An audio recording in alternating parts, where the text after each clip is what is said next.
I still remember the exact moment I realized I'd been completely blind. But let me back up. I'm Daniel, 25 years old, and I work as a data analyst at a shipping company. My job is boring. I stare at numbers all day, fix mistakes in spreadsheets, and answer emails from angry customers whose packages got sent to the wrong state. I live alone in apartment 3B on Cedar Avenue. It's a simple place. One bedroom, a kitchen smaller than most closets, and a bathroom with tiles that haven't been updated since the 90s. I keep everything neat though. Shoes lined up by the door, dishes washed right after eating, bed made every morning. It makes me feel like I have my life together, even when I don't. That Tuesday started like any other. I was on my knees in the kitchen, tightening a screw on my wobbly desk leg with a screwdriver I'd borrowed from the building's maintenance closet 3 months ago and never returned. Then I heard it. The loud rumble of a moving truck pulling into the parking lot below, followed by the metal clang of its back door rolling open. I'm nosy, I'll admit it, so I walked to my window and looked down. A woman was standing next to a pile of cardboard boxes, hands on her hips, staring at them like they'd personally insulted her. She had reddish-brown hair tied back in a messy ponytail, jeans with a rip near the knee, and an old concert t-shirt that looked 2 sizes too big. She bent down, grabbed one of the boxes, then immediately put it back down and shook out her arms. I don't know why I went downstairs. Maybe I was bored. Maybe I just wanted an excuse to stop working on that stupid desk. Either way, I ended up in the parking lot a minute later. She looked up when she heard my footsteps on the gravel. "Hey," she said, a little out of breath. "Do you live here?" "Yeah, 3rd floor. Apartment 3B. She smiled, relieved. "Oh, thank God. I'm Emma. I just moved into 3C. She pointed at the box nearest to her. "This one says books on the side, which is a nice way of saying it weighs more than I do." I laughed. "Want some help?" "You serious?" "Yes. Please. I'll owe you forever." We carried boxes for the next hour. Some were light, packed with clothes and pillows. Others felt like they were full of rocks. Emma's apartment was right next to mine, just on the other side of the wall. It was completely empty inside. No furniture yet, just boxes stacked everywhere and the echo of our footsteps on the hardwood floor. She propped the front door open with one of her boots so we wouldn't have to keep opening it. Every time we walked in with another load, she'd point to a different corner. "That one goes near the window. This one in the bedroom. Just drop that anywhere. I'll deal with it later." We didn't talk much, just the practical stuff. "Watch the corner here. Careful, that step is uneven." When the last box finally made it inside, she leaned against the wall and let out a long breath. "You're a lifesaver," she said. "Seriously. Thank you." "No problem. Welcome to the building. I'm gonna figure out the rest on my own." "You've done enough." She checked her phone. "Plus, I think you probably have better things to do than haul my stuff around." I told her it was fine, said goodbye, and went back to my apartment. I finished fixing the desk leg, made myself a sandwich, and got back to work on my laptop. That was it. Just a normal day. A new neighbor moved in, I helped her out, end of story. Except it wasn't the end. That same night, around 8 o'clock, someone knocked on my door. I wasn't expecting anyone. When I opened it, Emma was standing there holding a tall lamp with a shade that tilted to one side. In her other hand, she had a small package of light bulbs. "Hey, sorry to bother you again," she said. "Do you have a screwdriver? The small kind. I swear I packed one, but I have no idea which box it's in." I did have one, the same one I'd used earlier. I grabbed it from my kitchen counter and followed her next door. Her apartment still looked like a disaster zone. Boxes everywhere, some opened, some still taped shut. The lamp was sitting on the floor near an outlet. I crouched down, tightened the screws on the base so the shade sat straight, then swapped out the old bulb for a new one. When I flipped the switch, warm yellow light spilled across the room. Emma's face lit up. "Oh my God, you're amazing. Thank you so much. It's just a light bulb." "Yeah, but I've been unpacking in the dark for 2 hours. This is life-changing." I smiled. "Well, glad I could help." "I owe you," she said. "Seriously. I'll pay you back somehow. Maybe with cookies. Or a ladder. I'm still figuring out what I even own. Don't worry about it, I said. Just let me know if you need anything else. The next morning, I ran into her in the laundry room in the basement. She was standing in front of the card machine, holding a crisp $20 bill and frowning at it. This thing hates me, she said when she saw me. You have to fold the corner first, I told her. Then feed it in slowly and tap the button twice. She tried it. The machine beeped and spit out a laundry card. She looked at it like she'd just won the lottery. You're a genius. I've just lived here longer than you. Couple days later, it was the mailroom.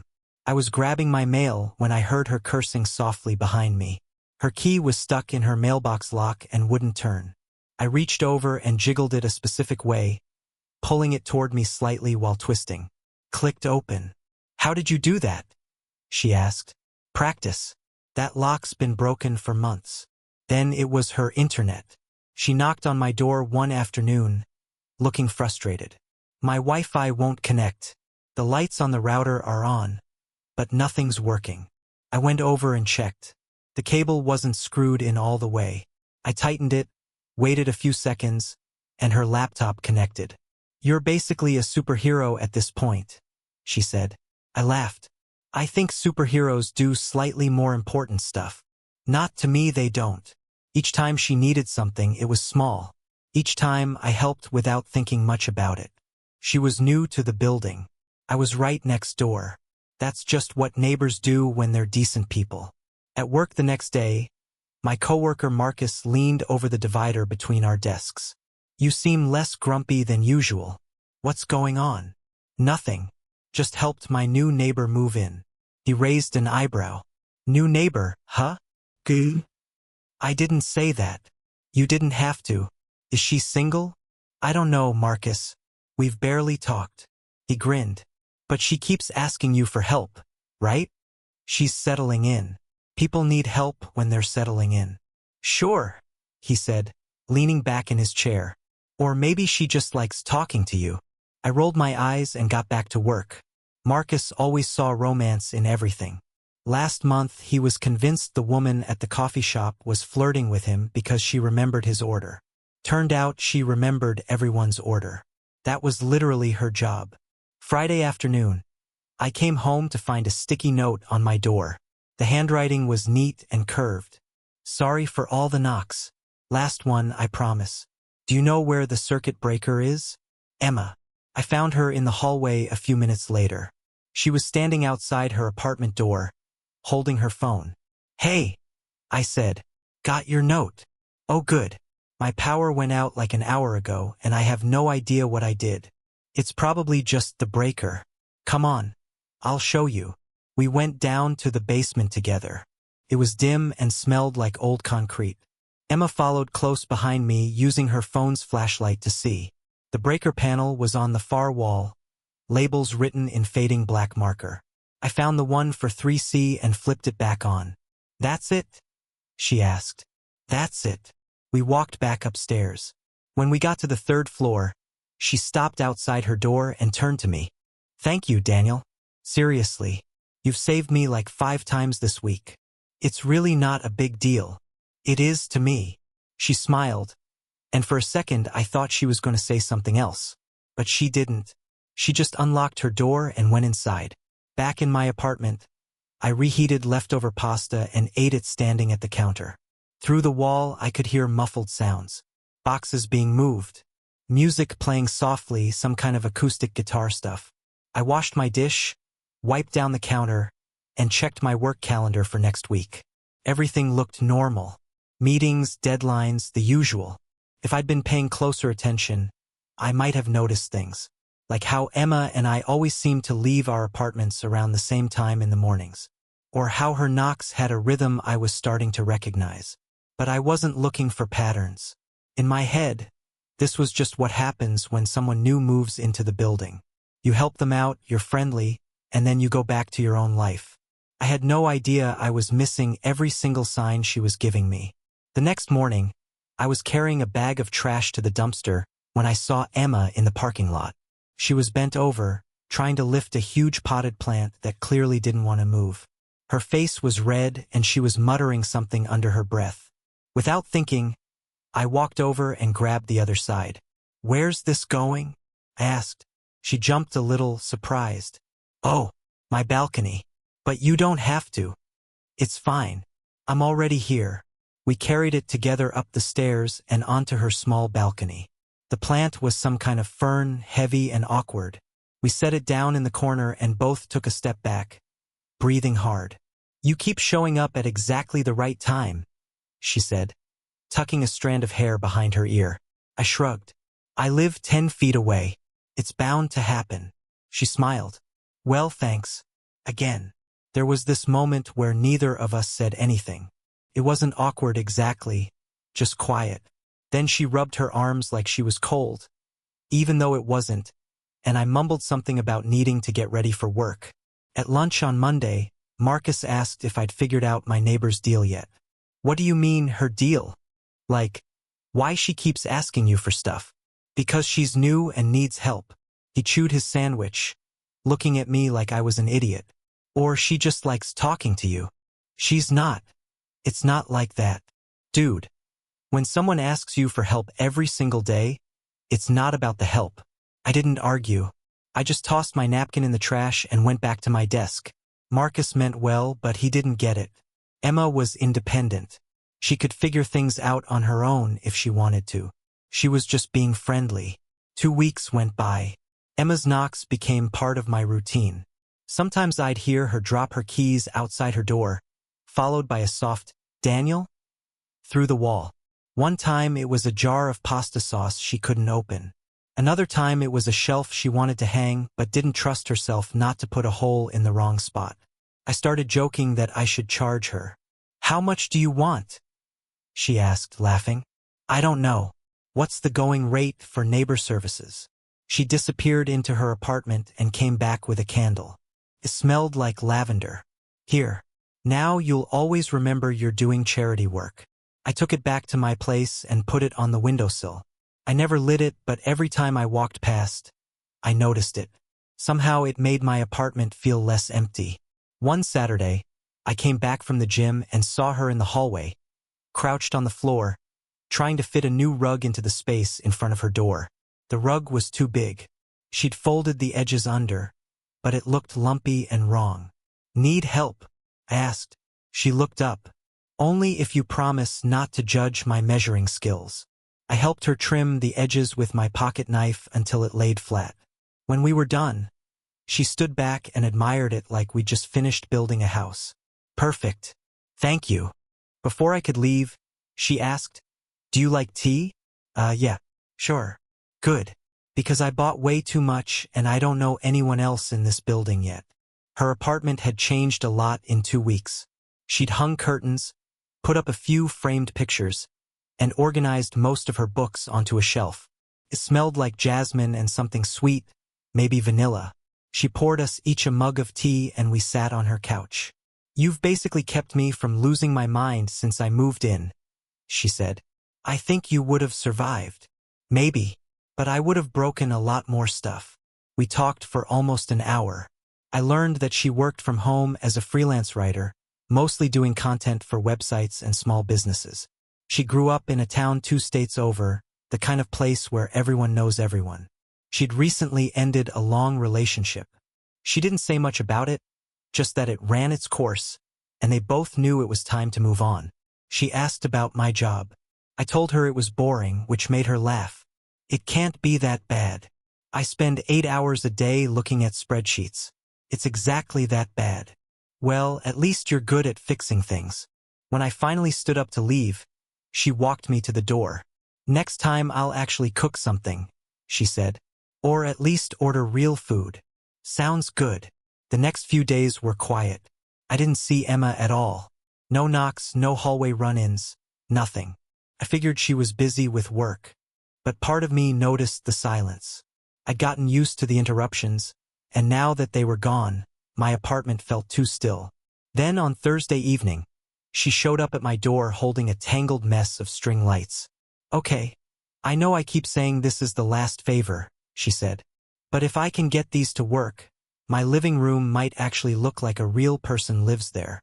We spent 20 minutes untangling the lights, replacing a broken bulb, and hanging them above her couch. When we plugged them in, the whole room glowed soft and warm. Reflections danced across the framed pictures on her walls and the coffee mug she'd left on the side table. She looked happy, really happy, and for a second, standing there in her living room with the lights glowing around us, it felt like something more than just neighbors helping each other out. Then I ruined it. You know, I said, grinning. You're officially the most high-maintenance neighbor I've ever had. Her smile faded. Not all at once, but I saw it happen. She tried to keep her face light, but her voice came out flat. Guess I'll add that to my list of accomplishments. I realized right away that I'd messed up. I was just joking. It's fine, she said, turning away. I know, but it clearly wasn't fine. I mumbled something about needing to get ready for work early the next day and left. The whole walk back to my apartment, which was literally 15 feet, I felt like an idiot. That night, I kept replaying the moment in my head. I told myself it wasn't a big deal, just a bad joke. But when I checked my phone before bed, there was nothing from her. No text, no noise through the wall. Just silence. The next morning, I left early for work and didn't see her car in the lot. By the weekend, the quiet had become obvious. I saw her once through the window in the stairwell. She was carrying a bag of groceries, earbuds in, face blank. She didn't look up. Sunday night, I decided I needed to apologize. I stood outside her door for a full minute, trying to figure out what to say. But before I could knock, the door opened. She stood there, surprised to see me. Oh, she said. Her voice was cool. Hey, listen, I wanted to say sorry about that comment the other day. I didn't mean. It's fine, Daniel. She cut me off. Really? But her tone said it wasn't fine at all.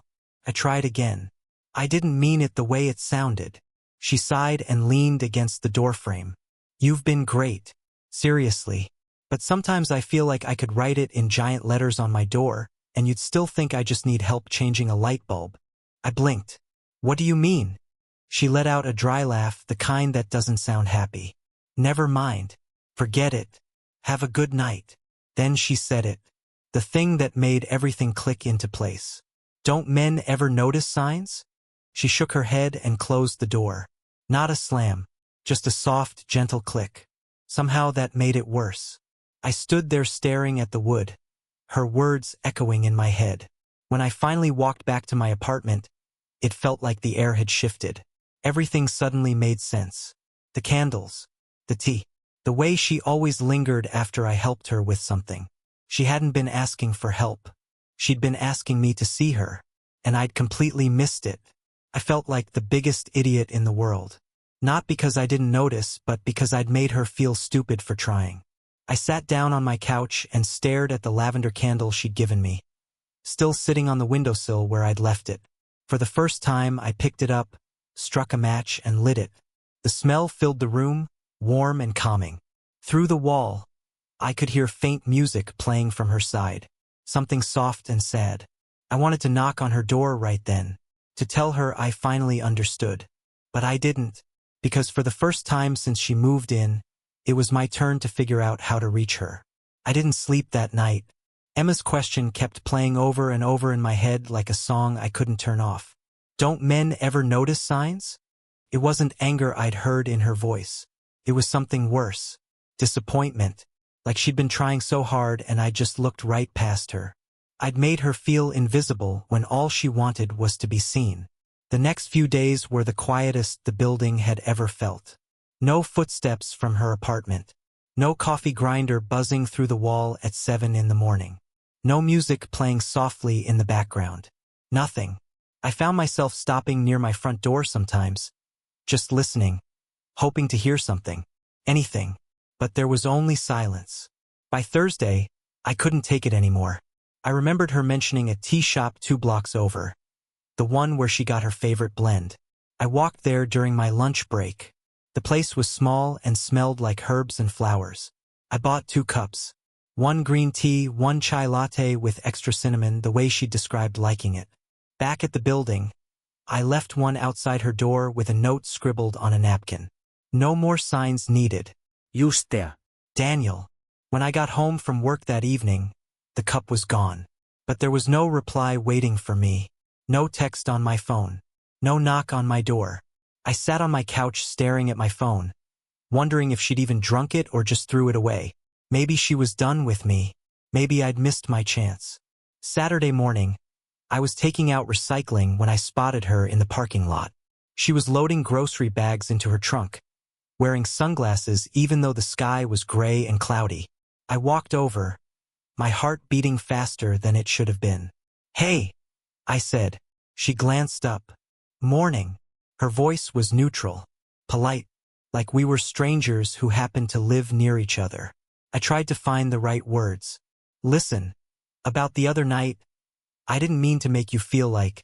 "It's okay, Daniel." She interrupted me, but gently. "Really, I overreacted." I wanted to tell her she hadn't overreacted at all, that I'd been the one who was blind and stupid.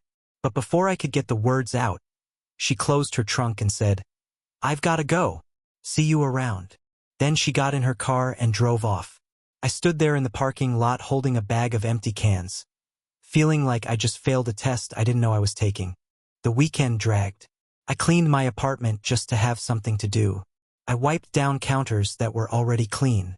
I organized my bookshelf by color, then by author, then put everything back the way it was. Every small sound from Emma's side caught my attention. A drawer closing, her phone ringing. Once, I heard her laugh at something, muffled through the wall, and I wondered what had made her happy. Sunday afternoon, I was coming back from the convenience store when I saw her on the stairs. She was carrying 2 bags of groceries, both stuffed so full that the plastic handles were stretched thin and digging into her fingers. She was struggling, taking one step at a time. I didn't even think. I just walked up and took one of the bags from her hands before she could say anything. "Daniel, it's fine," I said. "I'm going the same direction anyway." We walked up the stairs in silence. When we got to her door, she set down her bag and fumbled for her keys.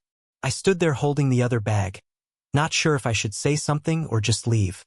Finally, she looked at me. "Thanks." I took a breath. "I wasn't ignoring you, Emma.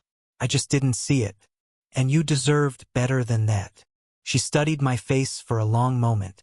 Then she said quietly, "I didn't want better, Daniel. I just wanted honest." She unlocked her door, took the bag from my hands, and went inside. The door closed softly behind her. I stood there in the hallway feeling like I'd just been given an answer to a question I didn't fully understand yet. Honest. She didn't want flowers or big romantic gestures or perfect words. She just wanted something real, something direct. And all those little favors she'd asked for, all those times she'd knocked on my door, they weren't excuses. They were her way of letting me in, piece by piece. And I treated every single one like a coincidence. For the next week, I didn't knock on her door. Not because I'd given up, but because I didn't want to crowd her or push too hard. Instead, I thought about what I could do that would actually mean something. Flowers felt like something from a movie. A gift felt cheap, like I was trying to buy my way out of a mistake. I wanted to do something simple, something that showed I understood now. A week and a half later, I was checking my mail when I saw a "For Rent" sign leaning against the wall near the mailboxes. It belonged to someone on the second floor who was moving out. But for just a second, my chest got tight with the thought that maybe it was Emma's. Maybe she was leaving. Maybe I'd ruined this so badly that she didn't want to stay anymore. That night, I made a decision. I walked to her door. No tea this time. No note. Just me. I knocked 3 times and waited. When she opened the door, she looked tired. Not angry, just worn out. Like she'd been carrying something heavy for too long. "Hey," I said. She didn't say anything. Just waited. "I know I've probably messed this up pretty badly," I said. "But if you're still open to second chances, I'd like to start over." As the neighbor who actually pays attention this time. Her expression didn't change right away. She crossed her arms, leaning against the doorframe. "You don't have to do this, Daniel." "I know," I said. "But I want to." For a few seconds, neither of us spoke. I could hear a car driving past outside. Someone's TV playing faintly from the floor below. Then she let out a long breath, stepped aside, and said quietly, "I was just making tea." I followed her inside. The lights were dim. The fairy lights I'd helped her hang weeks ago glowed softly across the living room, casting little shadows on the walls. It smelled like chamomile and something floral I couldn't name. She poured 2 cups, handed me one, and sat down on the couch. I sat on the other end, leaving space between us. We didn't talk much at first, just small things. She mentioned a project she was working on for a client who kept changing their mind. I told her about a meeting at work that lasted 2 hours and accomplished nothing. Felt different now. Lighter. Real. No hints. No guessing. No pretending. Before I left, she walked me to the door. "Thank you for coming," she said. "Does that mean I'm not completely hopeless?" I asked, trying to smile. She smiled back, just a little. "You're improving." I laughed. "Well, maybe one day you won't have to drop signs at all. Maybe one day you'll learn to notice before I have to," she said. I nodded. Challenge accepted. When I got back to my apartment, the candle she'd given me was still on the windowsill, burned halfway down now. I sat there for a while, just looking at it, and something became clear to me. The moments that really matter don't announce themselves with fireworks or big drama. They whisper, they wait, and if you're not paying attention, they slip right past you. That night, I wrote a message on a sticky note. I kept it short. Next time, no signs. Just tell me if I should bring the tea or the flowers. I slid it under her door before going to bed. When I left for work the next morning, there was already a reply taped to my door. It said, "Tea first, flowers later." I stood there in the hallway reading those 5 words over and over, and I couldn't stop smiling. For the first time in weeks, it felt like I'd finally done something right. Her note was still taped to my door when I woke up. Tea first, flowers later. I read it 3 more times before getting dressed, like I needed to make sure it was real. The whole day felt brighter somehow. Colors looked sharper. Even the gray sky seemed less gloomy. At work, Marcus took one look at me and grinned. "You look like someone who finally figured it out," he said, stirring his coffee. Maybe I did. The neighbor. Yeah. He leaned back in his chair, looking proud of himself. "Told you, don't mess it up this time." I'm trying not to. That evening, I stopped at the tea shop again. I got 2 cups and also picked up a small bouquet of white tulips from the flower stand next door. Nothing fancy, just simple and clean. When I got home, I knocked on Emma's door. She opened it already smiling, wearing a soft navy sweater and her hair down around her shoulders. "I thought I said tea first," she said, but she was teasing. "You did," I said, holding up the cups. "The flowers are just a bonus." She laughed and stepped aside to let me in. Her apartment felt different now. Warmer, more lived in. The fairy lights glowed along the wall, and there was a faint smell of vanilla mixed with something clean, like laundry detergent. We sat at her small kitchen table. For a minute, we just drank our tea in comfortable quiet. Then she said, "You didn't have to do all this, you know?"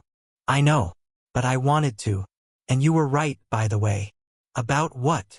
"About me not noticing the signs. I was too busy overthinking everything else." She smiled, and I saw her cheeks turn just slightly pink. "You really were. I was starting to think I was completely invisible." "Trust me," I said.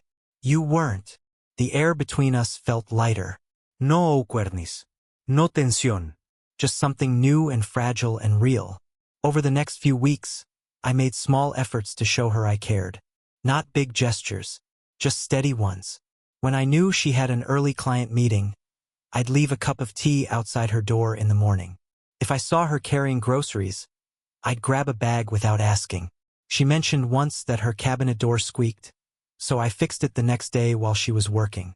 I didn't make a big deal about any of it. I just showed up. One night, she caught me coming home with takeout from the Thai place down the street. "Let me guess," she said, standing by her door with her arms crossed. "You bought enough for 2?" I grinned. "Depends. Are you hungry?" She pretended to think about it. Only if you're not one of those people who eats all the spring rolls before you even get home. Guilty. But I saved some this time. We ate on her couch with a cooking show playing quietly in the background. She told me about her old job in Boston, how she once wrote copy for an ad campaign that went viral and ended up on billboards all over the city. I told her about my boring work life, the endless spreadsheets, and how I once accidentally sent my boss a report that included my weekend grocery list at the bottom. We laughed until her eyes watered. At some point, she turned down the TV volume and said, "You know, I really thought you'd given up on this." "I almost did," I admitted. "But then I realized you were worth not giving up on." Her face softened. For a few seconds, we just looked at each other. No jokes. No deflecting. Just honesty. When I stood to leave later, she walked me to the door. "Thank you," she said quietly. "For what?" "For noticing." The next day, I came home to find a small plant outside my door, a succulent in a little ceramic pot. There was a note tucked into the soil. "For your desk. Something low maintenance, like me." I laughed out loud, picked it up, and knocked on her door. She opened it immediately, like she'd been waiting. "You calling yourself low maintenance now?" I asked. "Compared to your timing?" "Absolutely." I set the plant down. "If this is your way of flirting, it's working." "Good," she said, smiling, "because I'm running out of plants." That weekend, I asked if she wanted to grab coffee somewhere outside the building. Not as neighbors, as two people actually getting to know each other. She hesitated for just a second, then nodded. "Okay, but I'm buying this time." We went to a small cafe near the river. She looked different in daylight, more relaxed, more open. We talked about everything. Favorite childhood memories, music we loved, places we wanted to visit someday. The conversation felt easy, like we'd been doing this for years. When I walked her home, she stopped at the building entrance. "You really did make it right, didn't you?" she said. "I'm trying to." She smiled. "You're doing a good job." We stood there for a moment, neither of us moving. Then she said, "You know, I was sure you'd never catch on." "And now?" I asked. "Now I'm glad I was wrong." Months went by. Emma became the person I texted first thing every morning and last thing every night. We still joked about the favors, but now the only things we traded were rides to the store, shared dinners, and picking up each other's mail when one of us worked late. It didn't happen all at once. It happened slowly, quietly, the way real things do. One Saturday, I woke up to soft knocking. When I opened the door, Emma stood there with 2 mugs of tea and a grin. "Figured I'd beat you to it this time," she said. She came in without asking and curled up on my couch with a blanket. We talked about her new project, my plan to finally ask for a raise, a bakery that just opened nearby. She looked happy, actually happy, and I realized she wasn't just the woman next door anymore. She was part of my life. That evening, she showed up again with a picnic basket and a bottle of wine. "Get your shoes," she said. "We're going up." We climbed to the roof. The air was warm and still. She spread out a blanket and unpacked sandwiches, chips, and chocolate-covered strawberries. "I've been meaning to thank you properly," she said as she poured wine into 2 plastic cups. "For what?" "For not giving up. For understanding me even after I made it way too complicated." I shook my head. "It wasn't complicated. I just needed time to catch up." She smiled. "Still, I made you work for it. Worth every second." We ate and talked and watched the city lights flicker in the distance. At some point, she leaned her head against my shoulder. "When I moved in," she said softly, "I didn't plan on staying long. I thought this was temporary." "What changed?" I asked. "You did. You made this place feel less like a pause and more like a beginning." I looked at her, the glow of the city reflecting in her eyes, and I realized I didn't have to guess anymore. There were no more signs to miss. She reached for my hand. Our fingers intertwined. "I'm glad you noticed me," she whispered. "I'm glad you didn't give up trying." Later, standing outside my door, she stepped close. "No more signs," she said. "No more signs," I promised. She kissed me, soft and sure. No confusión. Just clarity. When she pulled back, she smiled. That was overdue. I laughed. You should have left another note. She rolled her eyes. Next time I'll just say it. From that night on, things felt different in the best way. We didn't rush. We just lived. Dinners together. Late walks. Quiet mornings. Her place and mine became one connected space. Months later, a job offer came from another city. I hesitated before telling her, but she just smiled and said, "If you go, I'm coming with you." So we went.